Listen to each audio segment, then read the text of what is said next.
Jacques Attali, vous partez en guerre dans votre livre contre ceux que vous appelez les résignés réclamants et contre l'idéologie qui correspond, d'après vous, à leurs attentes, un populisme, dites-vous, paternaliste, sécuritaire et xénophobe. Alors qui sont-ils, les résignés réclamants? Ils s'inscrivent dans une vraie bataille idéologique qui n'est pas du tout la même que celle qu'on a traditionnellement repris du 19e et du 20e siècle entre libéralisme et social-démocratie. Les résignés réclamants, c'est ceux qui, dans un monde où l'État est de moins en moins puissant, moins en moins de moyens d'agir, continuent à être résignés, c'est-à-dire à avoir renoncé à choisir leur vie, et qui sont réclamants des miettes d'une richesse qui ne leur appartient pas. Ça s'inscrit dans une bataille entre deux idéologies très fortes, deux grands mouvements, qu'on peut caractériser l'une par l'idéologie de la peur des autres, la peur des étrangers, la peur des femmes, la peur des juifs, la peur des musulmans, finalement la peur de soi-même, parce qu'on ne croit pas qu'on soit capable de quoi que ce soit, et ça se traduit inévitablement par une idéologie de « puisque j'ai peur, je me replie sur moi, je fais l'apologie de la pureté », donc de la purification, ce qui veut dire qu'entre ceux qui sont pour la pureté nationale et ceux qui sont pour la pureté ethnique et ceux qui sont pour la purification idéologique qu'on trouve dans les extrémismes de toute nature des fondamentalistes, c'est la même chose. Donc ça, c'est l'idéologie de la peur. Et face à ça, l'autre idéologie, celle que j'essaye de montrer comme celle qui porte l'avenir, qui est extraordinairement optimiste, c'est l'idéologie du respect. Respect de soi-même, respect des femmes, respect des juifs, des musulmans, des autres, ouverture et acceptation du nouveau, du changement, qui fait qu'on est inévitablement conduit à la bienveillance, à l'empathie, au courage, à l'optimisme, à la volonté de faire, à la volonté de se trouver soi-même. Parce que si on se respecte, c'est qu'on a envie de réussir sa vie. Et si on a envie de réussir sa vie, on se rend compte très vite qu'on ne peut pas réussir sa vie sans altruisme. C'est d'ailleurs tout ce que montrent les technologies modernes, qui font que la réussite suppose le partage, suppose l'empathie, suppose l'écoute des autres, suppose l'ouverture au monde, suppose d'accepter les choses. Je prends juste un exemple concret.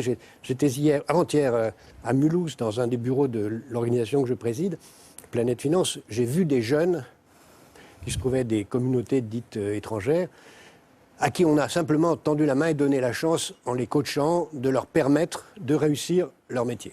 Je me souviens d'un gamin venant de Tunisie, devenu prof de plongée sous-marine et maintenant un artiste photographe, etc. Et qui, en même temps, passe une partie de son temps à aider les autres du quartier à s'épanouir et à réussir leur vie. Et ça, je crois que c'est ça qui est le grand changement. Il faut ne pas avoir peur de soi-même, avoir une grande ambition pour soi-même, et à ce moment-là, tout naturellement, naît un altruisme, naît une solidarité nouvelle, naît le fait de ce que j'appelle devenir soi, qui n'est pas rester soi, surtout pas. Parce que devenir soi, c'est créer un soi qui ne soit pas simplement une nostalgie du passé, un retour sur des frontières, la fermeture d'un club où on a été très content d'être admis, mais on veut que personne d'autre ne rentre après soi, parce qu'une fois que la porte est ouverte pour soi, on a envie de la refermer pour les autres. Ça, c'est ça qui conduit à la mort d'une nation. Une nation n'est forte que si elle a envie de devenir elle-même, et elle ne peut devenir elle-même que si elle est en permanent changement, en accueillant les autres, en considérant le métissage comme positif, et en s'inventant en permanence. Ça suppose de l'empathie, de la bienveillance, de l'altruisme. C'est ça, je crois, la grande bataille idéologique d'aujourd'hui. Éric Zemmour, c'est ça la grande bataille idéologique d'aujourd'hui? J'ai écouté l'homélie du père Attali et je suis encore un peu ébloui. Il y a les méchants et les gentils. Il y a les vilains qui veulent la pureté, la purification, l'horreur, quasiment le nazisme. Et puis il y a les gentils qui sont bienveillants, qui sont altruistes. Oh, c'est beau, sauf que ça n'existe pas, monsieur Attali. Surtout, ça fait fi de ce qu'on est, non pas de ce qu'on devient, mais de ce qu'on est. Auguste Comte disait « Les morts gouvernent les vivants », monsieur Attali. Et Raymond Aron ajoutait « L'histoire est tragique ». Et ça, vous l'oubliez. Vous parlez pour un homme hors sol. Vous parlez pour un homme qui passe sa vie dans les aéroports. Mais ça, il n'existe pas, à part vous, monsieur Attali. Il y a des gens qui sont là depuis 1000 ans, et qui ont envie d'être là encore 1000 ans, et qui n'ont pas envie d'être métissés, monsieur Attali. Excusez-les, ils n'ont pas envie. Ils n'ont pas envie d'être submergés. Ils n'ont pas envie d'être remplacés. C'est con, hein, je reconnais. C'est bas et c'est pas tellement altruiste. Mais c'est leur vie. Vous comprenez? Et ils n'ont pas envie que monsieur Attali, le père Attali, vienne leur dire « Vous êtes des nuls, vous êtes des médiocres, vous êtes des racistes, vous êtes des xénophobes, vous n'êtes pas des bienveillants. » Eh ben non, ils ne sont pas bienveillants. Parce que les autres non plus ne sont pas bienveillants. Exactement dans le discours de ce que je disais tout à l'heure. vous êtes celui je sais qui que c'est à moi que vous parliez. Je ne suis pas complètement débile, vous savez. se parler au public, pas à vous. Non, non, Parlez non, à c'est ceux à qui moi. nous écoutent. Non, non, ne soyez pas narcissique au point Non, de croire. non, là, ça, je que vous laisse vous le parler. narcissisme. C'est de vous que je l'ai appris depuis 30 ans. Je ne vous parlais pas à vous, je parlais en général. Mais voyons. Mais vous faites partie de ceux qui considèrent qu'en effet, une fois après être admis dans un club, il est bon d'enfermer la porte pour que les autres n'en soient pas. Et ça, c'est insupportable.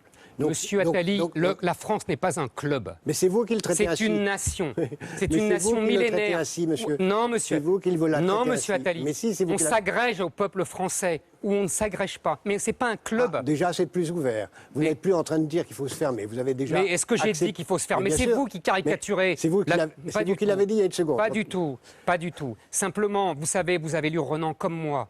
Et pour devenir membre d'une nation, il faut hériter et il faut transmettre cet héritage. Mais non, il ne faut pas hériter, bien si, sûr monsieur, que non. et vous le savez très bien. Mais non, mais ne dites pas que c'est très bien ce que je contredis totalement. Il ne faut pas hériter, il faut transmettre. Transmettre des choses nouvelles. L'héritage qu'on a reçu, pas des choses nouvelles. L'héritage qu'on a reçu Non. peut venir d'ailleurs. Non. Il doit venir aussi d'ailleurs. La France, vous savez quel est le nom que porte la France, monsieur Oui. Zemmour? Il porte le nom d'un peuple qui n'était pas français, parce que normalement il devrait s'appeler gaulois.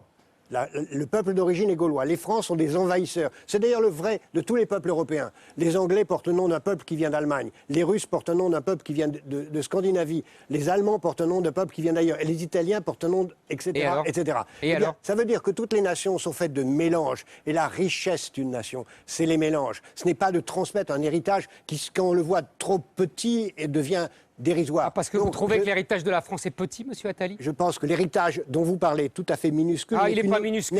La France de 1500 ans n'est pas minuscule, monsieur Attali.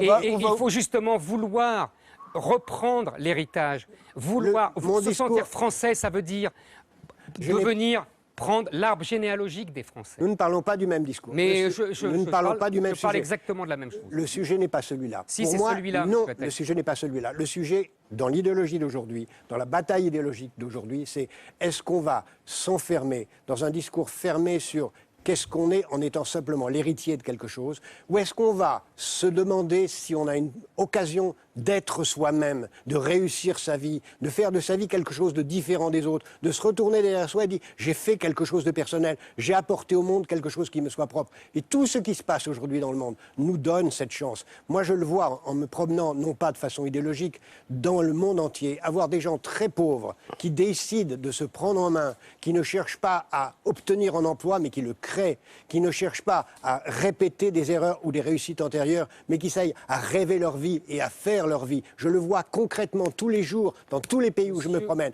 Et ça, c'est une réalité. Ce n'est pas hors sol. On va ouvrir le débat. Monsieur Attali. Peut-être peut-on donner la parole à d'autres. Bien sûr. Mais un peuple a le droit de vouloir. Mais je ne parle pas d'un peuple, je parle des gens. Moi, je ne parle pas des gens. Excusez-moi.